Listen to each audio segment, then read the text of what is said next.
یہاں ہمیں ہمارے آج کے دور میں جو میں سمجھتا ہوں میری ناقص رائے میں، یہاں ہمیں غلطی لگ گئی ہے۔ شد پریشاں خواب من از کثرت تعبیرہا، ہم نے نبوت، پیغام نبوت، برکات نبوت کو عبادات پہ ختم کر دیا، اور ہم نے سمجھا کہ تسبیحات کا پڑھنا، تقریر کرنا، تبلیغ کرنا، تفسیر پڑھنا، ترجمہ پڑھنا، ذکر کرنا، نوافل ادا کرنا، فرائض ادا کرنا، روزے رکھنا، حج کرنا، بس دین مکمل ہو گیا۔ باقی آخر ہم انسان ہیں، بھول چوک ہوتی رہتی ہے، خیر ہے گزارا ہوگا۔ بات یہ نہ تھی۔ یہ شعبہ جسے ہم مقصد نبوت سمجھے بیٹھے ہیں، نہ نبوت نے اس پہ اتنا اصرار کیا، اور نہ اللہ نے فرمایا کسی کو زبردستی کلمہ پڑھانے کی ضرورت ہی نہیں۔ جو پڑھنا چاہتا ہے پڑھ لے، جو نہیں پڑھنا چاہتا اسے آپ پیغام پہنچا دیں۔ لست علیہم بمسیطر، آپ ان پر کوئی داروغہ مقرر نہیں کیے گئے کہ آپ کی ذمہ داری ہے کلمہ، آپ کی ذمہ داری میرا پیغام پہنچانا ہے۔ اس کے بعد ان الینا ایابہم ثم ان علینا حسابہم، انہیں پلٹ کر میرے حضور آنا ہے، ان سے میں حساب کر لوں۔ بندوں کے لیے فرمایا کہ میرے حقوق میں اگر کمی رہ گئی، میرا کرم تمہارے گناہوں سے عاجز نہیں آ سکتا، تمہاری خطائیں میری رحمت کو عاجز نہیں کر سکتی، میں معاف کر دوں۔ جو دوسرا شعبہ ہے کہ حقوق و فرائض متعین کیے جائیں، اور پھر مزے کی بات یہ ہے کہ کوئی کلمہ پڑھے یا نہ پڑھے، جو انسانی حق اس کو اللہ نے دیا ہے اس کی حفاظت اس بندے کے ذمہ ہے جس نے کلمہ پڑھ لیا۔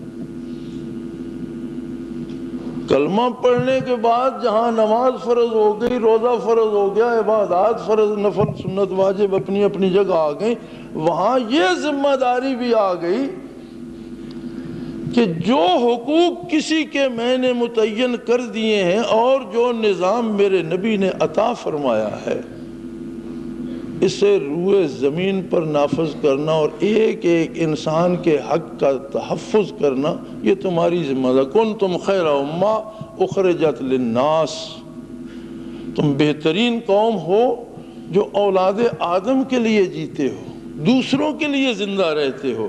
تأمرون بالمعروف، نیکی اور بھلائی جو ہے اس کا حکم دیتے ہو۔ یہاں اللہ نے درخواست کرنے کا نہیں فرمایا، تأمرون حکم دیتے ہو اس کا، وَتَنْهَوْنَ عَنِ الْمُنْكَرِ اور برائی سے روک دیتے ہو، اور اس کا معاوضہ تمہارے لیے صرف یہ ہے وَتُؤْمِنُونَ بِاللَّهِ کہ تمہارا تعلق اللہ سے ہے، اس کی رضا کے لیے، اس کی اطاعت کے لیے۔ اب جو یہ پہلا کام عبادات کا تھا،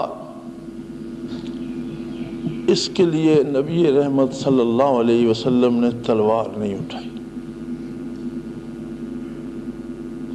لیکن جب معاملہ حقوق و فرائض کا آیا تو وہ ہستی جو رحمت للعالمین ہے، اس نے دو زریں پہن کر شمشیر بکف میدان کارزار میں قدم بڑھایا۔ جہاں انسانی حقوق پہ زد پڑی وہاں نبی رحمت سینہ سپر ہو گئے، جانثاران نبوت سینہ سپر ہو گئے۔ وقاتلوا وقتلوا، کاٹا لوگوں کو اور اپنی جانیں کٹوائیں، اپنی گردنیں کٹوائیں۔ کیوں؟ عجیب لوگ ہیں، جزیرہ نما عرب سارا فتح ہو چکا ہے، حضور علیہ السلام کے زمانے مبارک میں پورے جزیرہ نما عرب پر اسلامی ریاست بن گئی ہے، یہود ملک بدر ہو گئے ہیں، اور ان کو دیکھو یہ کیسر کا دروازہ کھٹکھٹا رہے ہیں۔ بھئی عرب کو کیسر سے کیا نسبت؟ جزیرہ نما عرب تو اس کے ایک صوبے کا 10واں حصہ بھی نہیں بنتا۔ سارے عرب کے افراد جمع کرو تو اس کے ایک صوبے کے گورنر کے پاس جتنی سپاہ ہوتی ہے اتنی عرب کی آبادی نہیں بنتی۔ اور اسی وقت صرف کیسر کو نہیں، اسی وقت کسریٰ کا دروازہ بھی کھٹکھٹا رہے ہیں، اسی وقت افریقہ کو بھی روانہ ہو رہے ہیں، اسی وقت مشرق کو بھی۔ یہ کیا ہو گیا؟ کیا طوفان ہے؟ یہ لوگوں کو مسلمان کرنا چاہتے ہیں؟ نہیں، لا اکراہ فی الدین، کوئی ڈنڈے سے کلمہ نہیں پڑھا سکتا۔ تو چاہتے کیا ہیں؟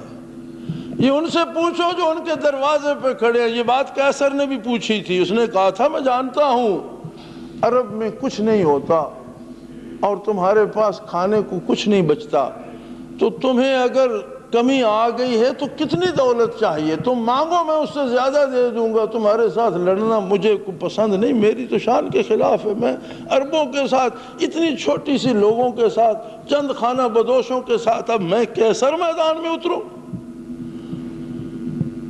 یہ میری شان کے خلاف ہے۔ تمہیں جو دولت چاہیے لے جاؤ، اور اگر تمہاری آبادی بڑھ گئی اور سمجھتے ہو جگہ تنگ ہو گئی تو مجھ سے کچھ رقبہ بھی لے لو۔ انہوں نے کہا یہ بات نہیں ہے، ہم واقعی وہی تھے جو تو سمجھ رہا ہے، لیکن اللہ نے ہم میں رسول مبعوث فرمایا۔ اب ہم وہ نہیں ہیں، اب ہم دوسرے ہیں۔ ہمارے پاس اللہ کا پیغام ہے۔ ہم چاہتے ہیں کہ تو بھی اپنا رشتہ رب العالمین سے جوڑ لے، پھر تجھے سمجھ آ جائے گی کہ ہم کیا کرنا چاہتے ہیں، وہ تیری ذمہ داری ہو جائے گی، ہم کر چلے جائیں گے، تو دولت بھی اپنے پاس رکھ، حکومت بھی پاس رکھ۔ اس نے کہا میرے پاس میرے باپ دادا کا مذہب ہے، صدیوں سے آ رہا ہے، میں وہ چھوڑ کر تمہارا مذہب کیوں قبول کروں؟ ٹھیک ہے، انہوں نے کہا کوئی زبردستی نہیں، لیکن ایک اور بات ہے، جو رسول ہم میں مبعوث ہوا ہے صلی اللہ علیہ وآلہ وسلم، اس نے روئے زمین پر بسنے والے انسانوں کے حقوق کی ایک فہرست دی ہے۔ ہم ہر فرد کے حق کا تحفظ کریں گے، وہ دنیا میں کہیں بھی بستا ہو۔ تمہارے ملک میں لوگوں کے حقوق محفوظ نہیں ہیں، ہم تمہیں ظلم نہیں کرنے دیں گے۔ اس نے کہا ملک میرا، لوگ میرے، حکومت میری، سلطنت میری، رعیت میری، تم کون ہو؟ انہوں نے کہا نہیں، زمین بھی اس کی، لوگ بھی اس کے، ہم بھی اس کے ہیں، ہم تو سپاہی ہیں، ہمیں تو حکم ہے۔ اس نے کہا اگر میں نے نہ مانا تو انہوں نے کہا اس کا فیصلہ تلوار کر دے گی، چوتھی تو بات ہی کوئی نہیں۔